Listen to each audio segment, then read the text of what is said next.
Dans cette vidéo, nous allons voir comment créer un produit variable, c'est-à-dire un produit qui dispose de variations, de déclinaisons, c'est-à-dire que l'internaute va devoir choisir sa taille, sa couleur, la contenance du produit avant de pouvoir l'ajouter au panier. Donc là, dans notre exemple, je vais partir moi de mon mesure courgette et en fait le mesure courgette, je ne peux pas l'acheter en l'état, il faut d'abord que je choisisse une finition bois ou métal avant de pouvoir le commander. Donc pour configurer le produit comme avec des variations, je peux créer le produit ou partir d'un produit existant, c'est la même chose. Donc là, je vais partir de mon produit existant et je vais accéder au tableau de bord à la partie modification du produit. Donc je retrouve mon produit et il va falloir ici que je dise que mon produit n'est plus un produit simple mais un produit variable. Donc une fois que le produit devient variable, je ne peux plus définir le prix à ce niveau-là, mais il va falloir que je le définisse au niveau des variations. Donc tout d'abord, je commence par sauvegarder l'information donc de produit variable. Ensuite, avant de créer les variations, il faut que j'associe des attributs à mon produit. Donc, au niveau attribut, je vais dire mon produit, il se définit par sa finition. Donc ici, dans la liste déroulante, je retrouve les types d'attributs que j'ai déjà créés dans le tableau de bord. Donc moi, mon produit va se caractériser par sa finition et je fais ajouter.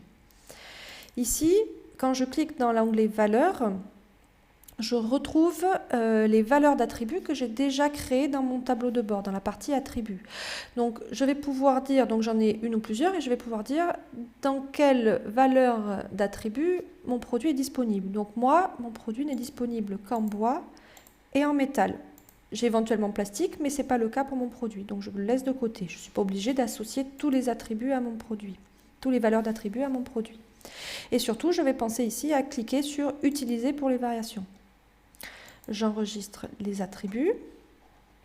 Et normalement, maintenant, quand vous arrivez dans la partie variation, vous pouvez, dans la liste déroulante qui est disponible, donc choisir ajouter une variation, vous cliquez sur aller et vous vous retrouvez donc ici avec une nouvelle ligne qui correspond à une déclinaison de votre produit. Donc il faut dire pour la première, vous allez commencer par configurer la variation bois.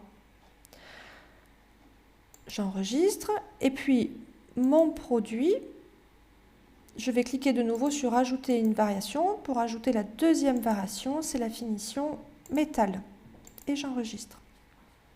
Donc là, à chaque fois que j'ai fait l'opération, en fait, WooCommerce m'a affiché une petite notification. Il m'a dit attention, il n'y a pas de prix.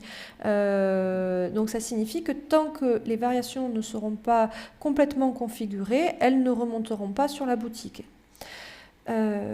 Voilà, donc j'ai mes deux variations. Maintenant, il va falloir que je les configure. Donc je vais configurer la version métal de mon produit. Donc je clique sur la ligne. Je vois que la petite souris a changé, donc ça signifie que je peux cliquer. Dans le menu qui s'affiche en dessous, je vais pouvoir associer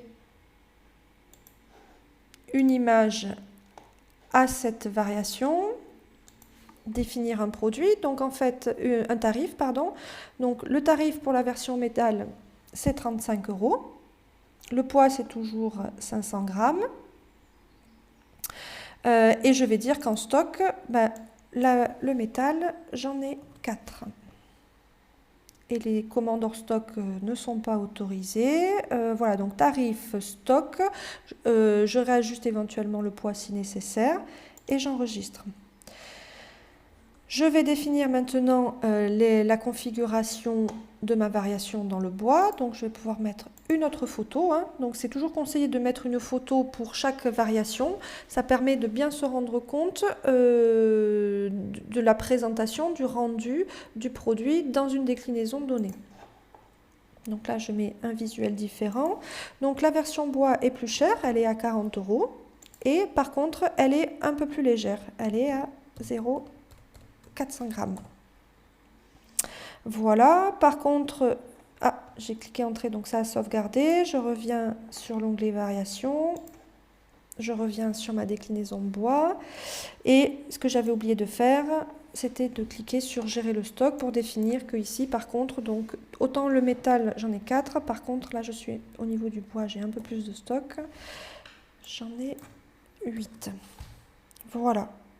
Et je sauvegarde les modifications. Je vais sauvegarder au niveau global mon produit et je peux aller voir le rendu. Donc ici, en fait, au niveau du prix, j'ai 35 à 40 euros, puisque donc j'ai des variations qui ont des prix différents. Si elles avaient eu le même prix, hein, j'aurais eu que 35 euros si j'avais défini les deux comme étant au tarif de 35 euros. Je retrouve donc une liste déroulante, finition, qui me permet donc de choisir si mon produit, je le commande en bois. Donc à ce moment-là, ça me coûtera 40 euros. Ou si je le choisis en métal. Dans ce cas-là, ça sera 35 euros. Voilà, donc vous pouvez à présent ajouter donc des variations à vos produits pour permettre à l'internaute de les commander dans différentes couleurs, dans différents poids, dans différentes finitions, voilà, en fonction de la typologie des produits que vous vendez.